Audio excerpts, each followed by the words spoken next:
Okay, today we're going to be looking at discrete random variables and the probability distributions associated with them. So first, we're going to define what a discrete random variable is.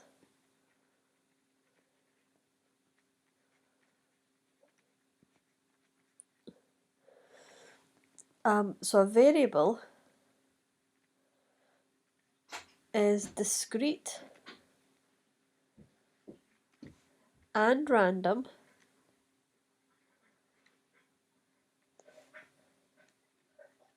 if it can only take certain values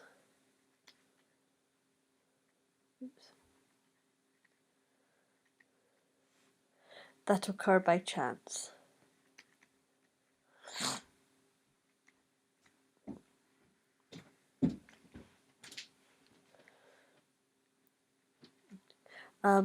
For example, if you say you buy 6 eggs in an egg carton,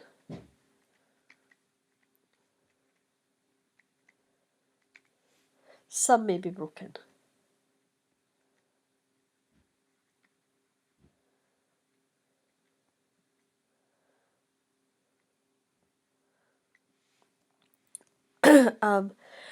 And the number of eggs that would be broken is a random variable. The number of eggs that can be broken could either be 0, 1, 2, 3, 4, 5, or if you're very unlucky, all 6 could be broken. Now,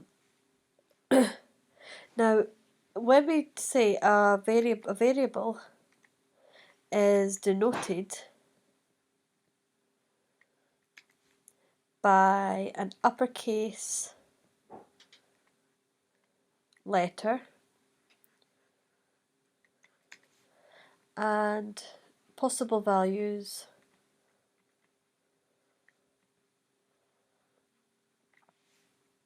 the same lower case letter. So in our the variable of how many eggs could be broken would be x, and they could belong to, we'd use this sign here, meaning belong to, and this would be the set of numbers that x could take. So this E means is an element of.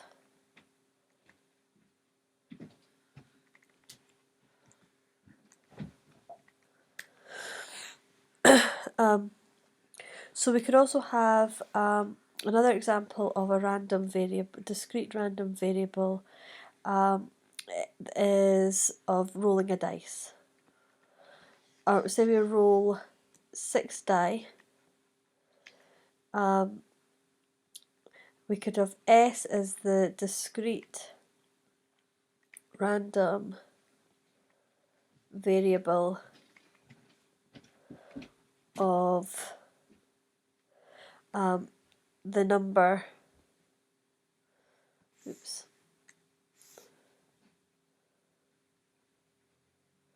of 6s rolled. So we would have S, the number of 6s, as an element of either 0 6s, 1, 2, 3, or 4 6s could be rolled. Discrete random variables often are a result of independent trials. Now, if you have if in the event of a trial where there's no replacement, you would generate discrete random variables. So say you had a bag with different coloured balls and you were the probability of taking it a certain colour. If you don't put that ball back, you would be generating discrete random variables, but if you put things back in, then not so much. Another example would be if you were randomly selecting 3 children from a group. So let's say we had, how many boys? We had 4 boys and we had 2 girls.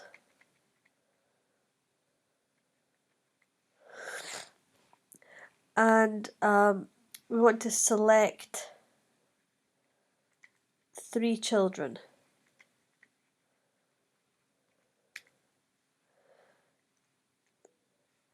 So the discrete random variables could be, for boys, we could have 1, 2, or 3 boys. So we want to select 3. If you select the 2 girls, you always have to select a boy. So you have 1, 2, or 3 boys. But for the girls, you could select 0, 1, or 2, because if you select both girls, you still need a boy. That's why you always will be selecting a boy. But you could select 3 children without selecting a girl, because you could select all 3 boys and therefore you wouldn't need a girl. That's why this isn't correct. This is wrong because you can't. You would always need a boy to get your selection of 3. Now let's consider probability distributions.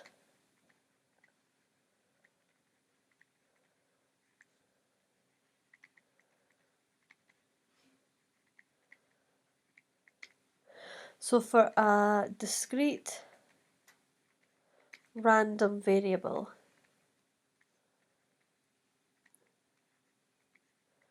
this is a display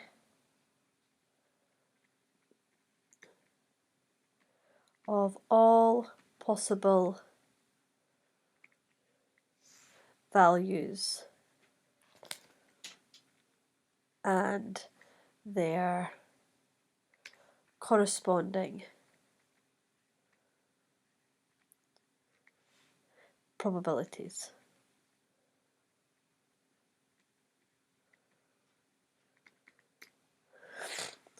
Usually we would display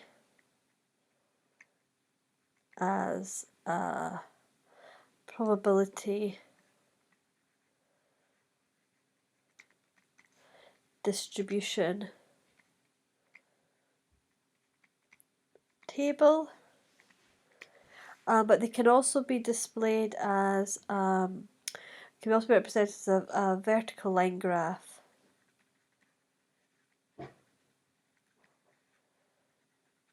or a bar chart. And also it's important to note that the probability of some event X is equal to the relative frequency of each particular value of X, and the sum of all possible probabilities of the set X is equal to 1. So in your table or your graph, if you were to add up the possibility of each possible value, you would get 1.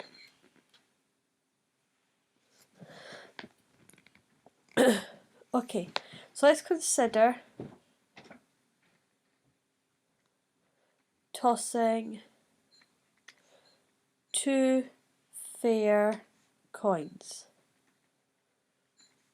where we can obtain a 0, a 1, or 2 heads. So let's think. We have 0 heads. Both coins could give us a tail. One could give us a head and the other could give us a tail, or both coins could give us the 2 heads. So the number of heads obtained in each trial is going to be our random variable X. So X, set of X contains 0, 1 and 2. So let's think about our probability of having 0 heads. So that's the probability of a tails and tails. So it's either going to be 0.5 times 0.5, which is 0.25. The probability that we get 1 head could be either the possibility we get a head first and then a tails, then, or, when we were doing probably one or the other, we add them together, probability of tails first and then heads. So we can get that 1 head from 2 different ways. And so again it's going to be 0.5 times 0.5 plus 0.5 times 0.5, which gives us 0.5. And then the probability that we just get, that we do get 2 heads, is going to be the probability of heads and heads, which is 0.5 times 0.5 is 0.25. Now we can make our table. So we've got our possible values of x can either be 0 heads, 1 head, 2 heads, and this is the probability that our value is equal to x. So that's 0.25, 0.5 and 0.25. And this is our probability distribution for the tossing of these 2 coins. Okay, let's look at some worked examples of this and to explore this in a bit more detail. So we have a fair, square, spinner with sides labelled 1, 2, 3 and 4, and it's spun twice.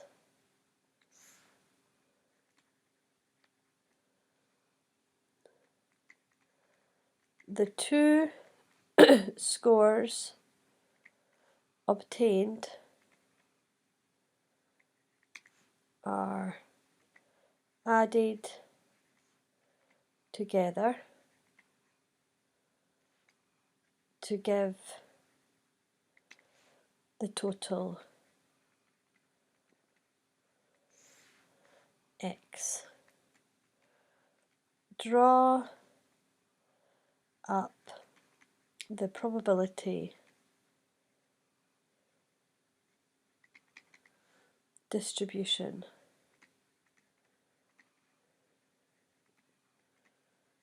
table for x. So let's think. So you've got this spinner thing, and it'll look something like this. And you'll have 1 bit 1, 2, 3, 4, and it'll have like a wee spinny thing here that you can twist it round and it'll fall on one of these sides. Okay, and we spin it twice. So we can spin, so we'll have the first spin, and what we can get in the first spin, and we'll have the second spin. So in the first spin we can either have a 1, a 2, a 3 or a 4, and in the second spin we can have a 1, a 2, a 3 or a 4.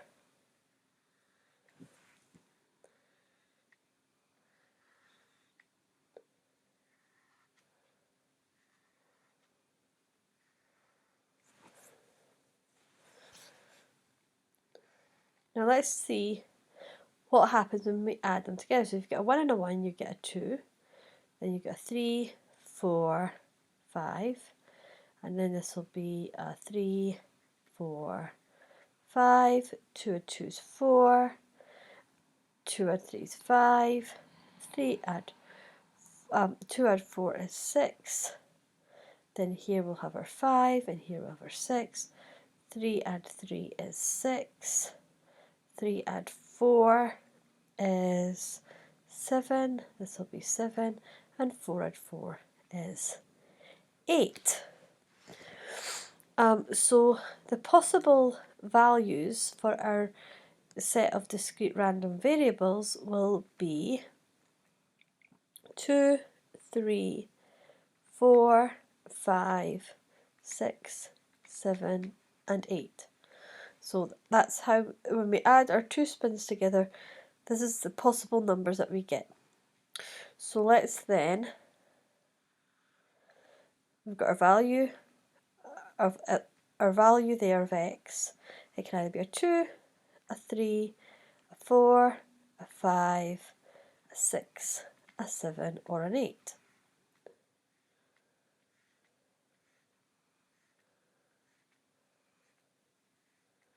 Then our probability that x equals some value of small x will be, now, how many possible values are there? So we have 4 times 4, there's 16 possibilities. Now how many times is it going to be 2? It's only going to be 2 once. So it's 1 in 16. Again, we've still got 16 possibilities, and there's twice that it's 3, so that's 2. Still 16 possibilities, and then there's 1, 2, 3 times that it's 4. And for 5, 1, 2, 3, 4. And in 6, there's 3. 7, there's 2. And there's only one time that it is 8. Now we can check that we've got this right. If we sum these, the sum of these would be equal to 1. So we know we've got our, because when we sum the probabilities of the discrete random variables, it will come to 1. So let's look at another example.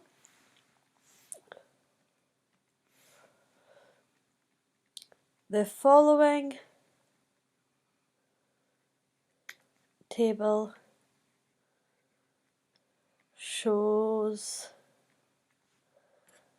the probability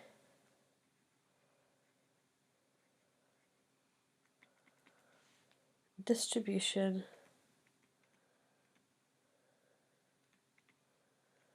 for the random variable v. So little v, v can either take the values 2, 3, 4, 5, or 6. And the probability of v being v are 0.05, I should have given myself more space, c squared, c plus 0.1, 2c plus 0.05, or 0.16. And we want to find the value of c and find the probability that v is greater than 4. So, to find this constant value c. Now we know all the probabilities added together will give us 1. So we know the sum of all the probabilities of v to v are going to give us 1. So we've got 0.05 plus c squared plus c plus 0.1 plus 2c plus 0.05 plus 0.16 must equal to 1. Now we can turn this into a quadratic equation. So we tidy all this up and we will get c squared plus 3c minus 0.64 equals 0. Now we can factorise this, or you could use a quadratic formula, which would be easier. Plus 3.2 equals 0. So c is going to be either, that's meant to be a minus, 0.2 or c is equal to minus 3.2. So c, 0.2 is the only valid solution. So now, the probability of v greater than 4, we need to take, is going to be equal to the probability of v equals 5 plus the probability of v equals 6, and that is, so v equals 5 is 2c plus 0.05 plus 0.06. Now c is 0.2, so we slot that in, so it's 2 times 0.2 plus 0.05 plus 0.6, and that would give us 0.61. Let's do another example. One more.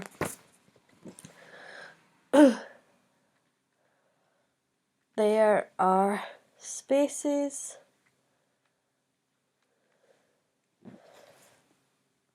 for 3 more passengers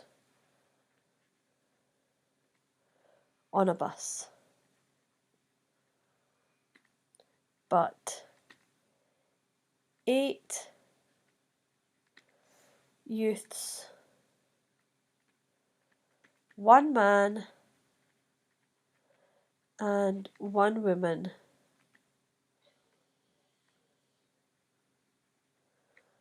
wish to board.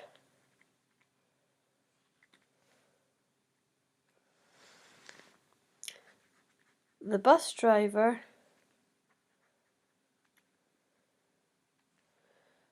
decides to select 3 of the people at random.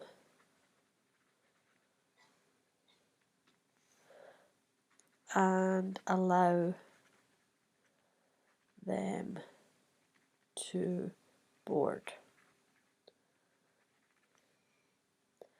Draw a probability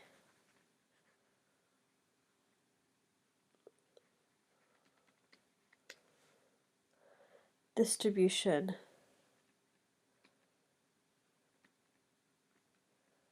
table for y, the number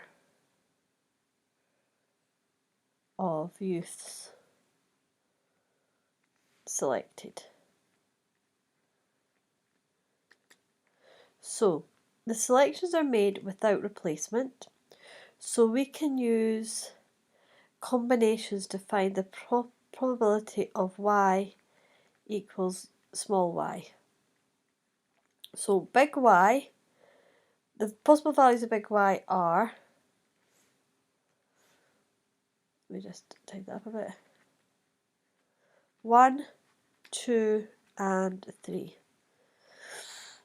And there are 3 spaces, but how many people are there?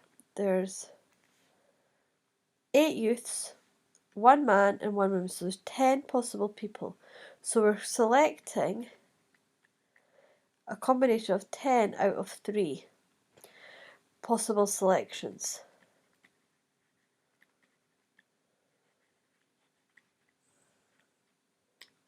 So the probability that 1 youth is selected would be 8, choose 1, and then out the 2 is going to pick 2 other people from the man and the woman left.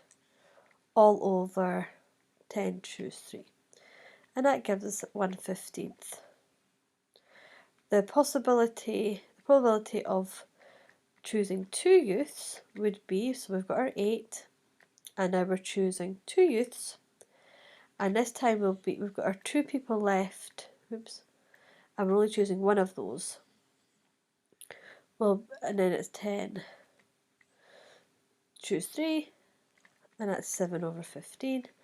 And then the probability of choosing 3 youths would be our 8, and we're choosing 3, times our 2, and we're choosing 0 of those. 10 choose 3, and that gives us 7/15 again. So our probability table, y, 1, 2, 3, and our probability, of big Y equal to small y, we've got 15th, 7/15, 7/15. So I hope that helps.